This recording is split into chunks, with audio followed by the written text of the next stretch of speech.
नासिन हाणे क्रिकेट के हवाले से अवां खे अपडेट कंदासीं। T20 वर्ल्ड कप के हवाले से ॿुधायूं पिया। इंग्लैंड श्रीलंका के शिकस्त ॾेई सेमीफाइनल में पहुची वही है। अपडेट क्यों पिया अवां खे T20 वर्ल्ड कप के हवाले से। इंग्लैंड श्रीलंका के शिकस्त ॾेई सेमीफाइनल में पहुची वही। दिफाई चैंपियन ऑस्ट्रेलिया सेमीफाइनल के ड्रोड़ का बाहर थी वही है। इन जा तफ़सील मालूम कंदासीं। लाइन ते मौजूद है KT न्यूज़ स्पोर्ट्स एंकर मुजाहिद सोलंकी। जी मुजाहिद, कहिड़ा तफ़सील आहिनि? सभा ग्रुप 1 में अज श्रीलंका और इंग्लैंड की टीम विच में अहम मैच खेली वही है, जैमें इंग्लैंड की टीम एक दिलचस्प ऐं सख्त मुकाबले बाद श्रीलंका की टीम के 4 विकेटुन से शिकस्त दी इन T20 मेगा इवेंट की सेमीफाइनल ला क्वालिफाई कर वरतो है। ऐं जेकी दिफाई चैंपियन है ऑस्ट्रेलिया उहा इन इवेंट का बाहर थी वही है। पॉइंट्स टेबल से न्यूजीलैंड से गॾु ऑस्ट्रेलिया जा 7 पॉइंट हुआ। उन इंग्लैंड की टीम श्रीलंका के शिकस्त दी 7 पॉइंट हासिल किया तो टिनी टीमुन जा 7 पॉइंट थे। पर इंग्लैंड बेहतर रन रेट से जो है सो उहा इन मेगा इवेंट की सेमीफाइनल ला क्वालिफाई कर वरतो है। ऐं जेकी दिफाई चैंपियन है ऑस्ट्रेलिया उहा इन सेमीफाइनल की ड्रोड़ का हाणे बाहर थी वही है। अज श्रीलंकन टीम के कप्तान टॉस खटी पहली बैटिंग करण जो फैसलो किया। मुक़रर 20 ओवर्स में 8 विकेटों के नुकसान से 148 रन स्कोर करने में श्रीलंका की टीम कामयाब थी और 142 रन जो टारगेट मिलो।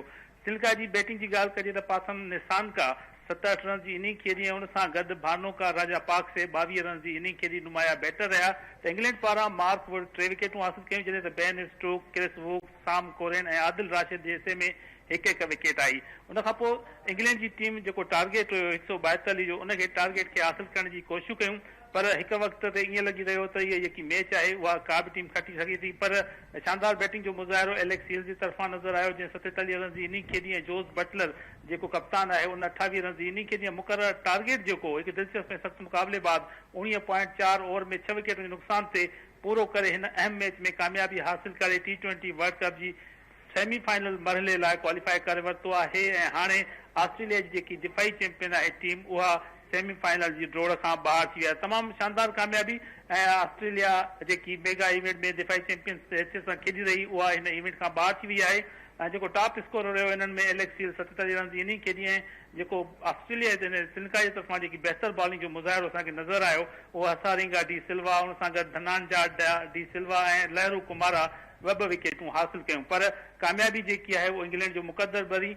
हाँ सभी की नजरूं जो वे ग्रुप 2 में पाकिस्तान और बांग्लादेश की टीमुन विच में रखल मैच से गड नीदरलैंड की मैच और जी दक्षिण अफ्रीका की मैच है उन खुतल है। तो उन फैसलो थींदो तो कहिड़ी टीम जी है सो ग्रुप 2 में सेमीफाइनल मरहले ला क्वालिफाई कंदी। छाकाणि जो पाकिस्तानी टीम अगर बांग्लादेश का मैच खटे थी तो उनजा 6 पॉइंट थींदा। पर उन जो कोशिश होंदी तो रन रेट भी बेहतर कजे। ॿिए तरफ़ नीदरलैंड और दक्षिण अफ्रीका की जी मैच है उन जो फैसलो भी जो वही अहमियत रखे तो अगर दक्षिण अफ्रीका मैच फुल फ्लेज खटी थी वजे तो वह सेमीफाइनल पहुंची वी। पर अगर बरसात सबब मैच मुकम्मल नथी थे और नीदरलैंड मैच खटे थी तो पाकिस्तान जो है वो सेमीफाइनल ला पहुंचो।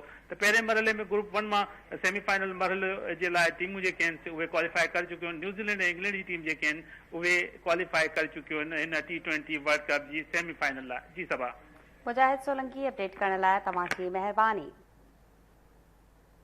T20 वर्ल्ड कप के हवाले से बताएं पिया। इंग्लैंड श्रीलंका के शिकस्त दी सेमीफाइनल में पहुंची वही है।